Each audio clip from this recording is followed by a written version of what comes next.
We have some new information on the next Resident Evil game.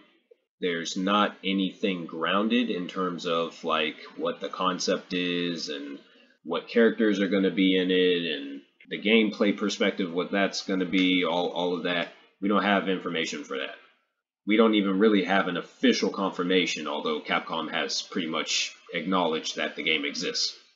But some really good news is that Resident Evil 9 will be directed by the director of Resident Evil 7, Koshi Nakanishi, who did provide some brief comments on the game. If I scroll down here, Nakanishi was the director of Resident Evil 7 and Resident Evil Revelations. He also served as a designer on Resident Evil 5. So the games that he directed were more geared towards the series' horror roots, as this article suggests. And he commented here saying that it was really difficult to figure out what to do after Resident Evil 7, but he found it, and he feels that it's substantial, which, that can mean a variety of different things. There's been some rumors that the next Resident Evil game, Resident Evil 9, will be an open world game, which would be a first for the series if that's true. There's been other rumors suggesting that Leon Kennedy and Jill Valentine would be the protagonists, the playable characters for this newest entry. Of course, there's been no official confirmation there either. What do you think of this news, Mike?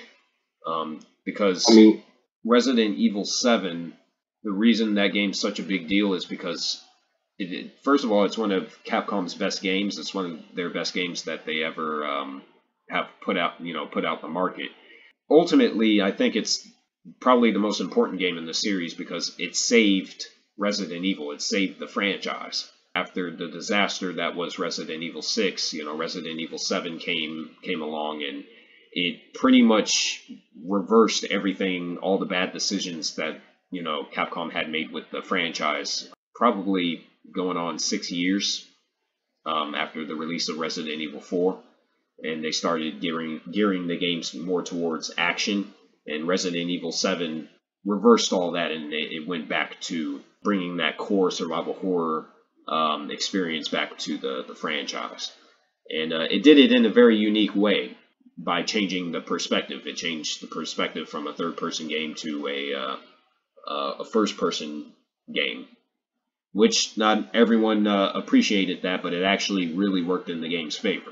I think this is fantastic news. I guess regarding the rumors that it could be open world, I know I hear a lot of people always saying bad things about open world games, but the Resident Evil games, at least from what I've seen, they're usually pretty short, and so I think they'll probably definitely still go with a smaller world. So I think they could definitely craft a more meaningful world with a lot of more meaningful content. So that could be a good idea, and it's still kind of switching it up a bit, because I was thinking the same thing of what he was saying, because, with so many now, I know it's hard coming up with new ideas and what to do, so it could be a, pretty interesting thing to see. A lot of people, I think at first were kind of confused at the first person perspective, but ended up loving it. So I think because I think the Evil Within 2 kind of went open world too, didn't it? And it got great reviews.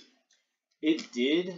A lot of people did like the pseudo open world, because with the Evil Within 2, the open world was really just like the first 3 chapters, and it wasn't even really a true open world. It was more like an open map, if you will.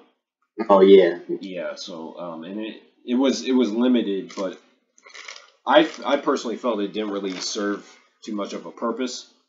I don't think it really did the game any favors, and I would have just preferred a typical survival horror experience at the beginning. Now, eventually, that game did ditch the whole open map thing, and then it went back to just being a linear experience, which it should have been that from the very beginning. Resident Evil Village, I think, did it better.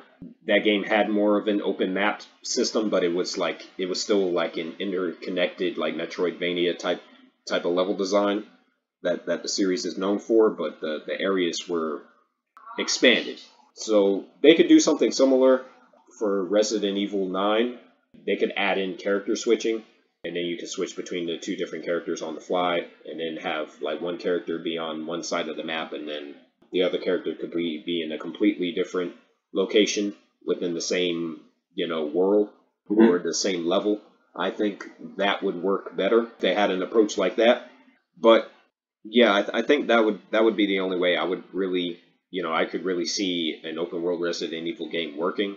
Otherwise, if they don't do that, then I think they just need to stick to, making a linear, a tight linear game. That's just my opinion. I really wonder what the location is going to be this time. That's a good question. There's a number of different things that they could do. They got really creative with the settings for Resident Evil 7 and Resident Evil Village. 7 was the whole thing with 7 was like this Bay Owl, like Texas Chainsaw Massacre type of thing with the Baker family. It had a swamp area and what have you in the back of the house. It had the guest house, which was like the prologue, and then it had the underground tunnels and everything. So they really did a fantastic job with the setting for Resident Evil 7, and then Resident Evil Village. Obviously, the village was divided into different sections. You had the Dimitrescu castle with the vampires, and then you had the factory with Heisenberg and his experiments. They had the little fishing village and whatnot, and then the ventriloquist house, horror house.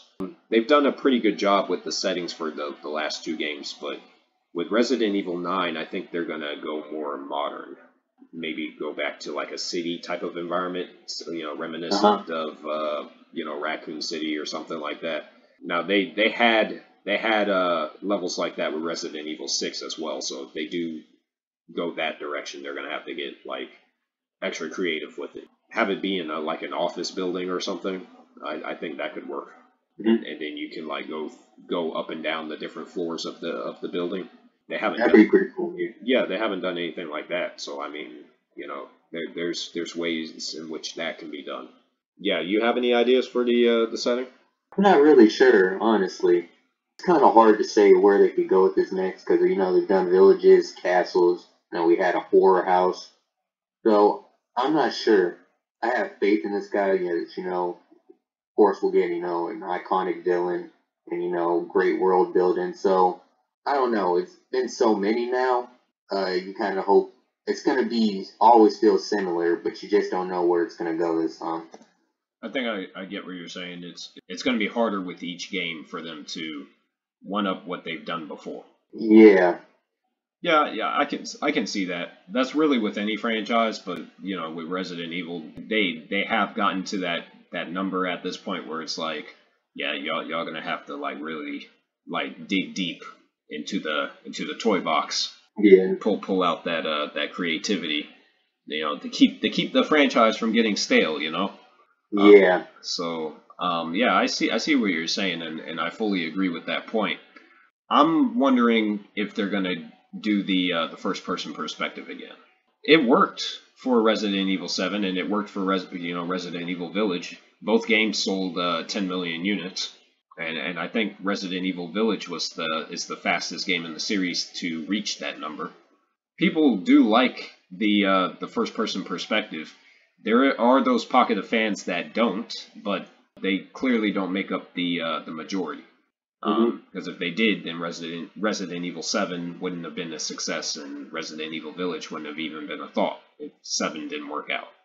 Yeah, what do you think about the what they should do with the perspective? Because from my opinion, I think that if they're going to do a new character, if it's going to be a new character, new story, then they should keep the first person perspective. But if the game's going to be about the some of the legacy characters, your Chris Redfields, Claire Redfields, Leon Kennedys, and Jill Valentines of the world.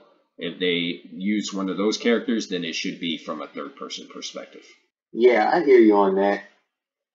If I had to go just off my opinion, I feel like the first person perspective in the newer games, I kind of feel like it's a staple now. I feel like they keep it, and I don't know. Just when I was watching your gameplay of it, I don't know. It felt way more. I guess you say it was. Were more immersive than me. I think it felt. I actually felt like more terrified when it was actually in first person perspective. It did. I'd love to see him keep it like that. Yeah, it did help the horror element in a number of different ways. It really puts you like there in the way the game, the earlier games of the series didn't. It especially worked with Resident Evil 7. It was a key thing that led to the success of the last two games. So I think they should definitely bring back the first person perspective, but only if they're doing a new character.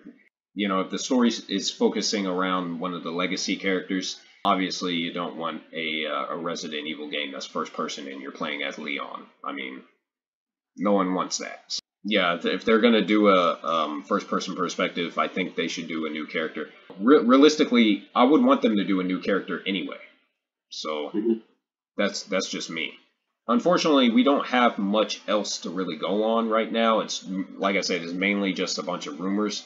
But, Capcom has now acknowledged that the game exists. And we know who's directing it. And he's a fantastic director. He's responsible for the game, directing the game that pretty much saved the franchise. And is one of the best Capcom games that they've released. There's a lot to be excited. I remember you hating 6. Oh yeah, 6 was terrible. 6 was awful. Resident Evil 9, hopefully they'll have like an official reveal. I don't think it's going to happen before the end of the year. Probably we'll see it maybe sometime next year. Maybe by the time like the 2025 Summer Games Fest rolls around in June. Maybe we'll see it then. I don't know. Capcom, their next big game is the newest Monster Hunter game. Whatever that's called, I'm not sure. But yeah, that's going to be their focus going forward. After the next Monster Hunter, that's when we'll get another Resident Evil. So I don't think it's going to be too far down the line. What do you think the release year is going to be? I want to say possibly. I'm shooting for 2026 or maybe 2027. I don't think it's going to be 2027. I think it'll be 2026. 2026? Yeah, I don't see them waiting that long. You could be right. You could be right. I could be wrong. So we'll see. Capcom, they've gotten pretty good at spacing their games out, but they don't have the problem that Square Enix has had over the last 10 years, where they'll fucking like announce a game and the shit doesn't come out for over half a decade. You know what I mean? So. Yeah. But anyway, that's Resident Evil 9. Once they have more to show, more to reveal, more to discuss, then I'll dig deep into whatever information I can find, and we'll discuss it here on the channel.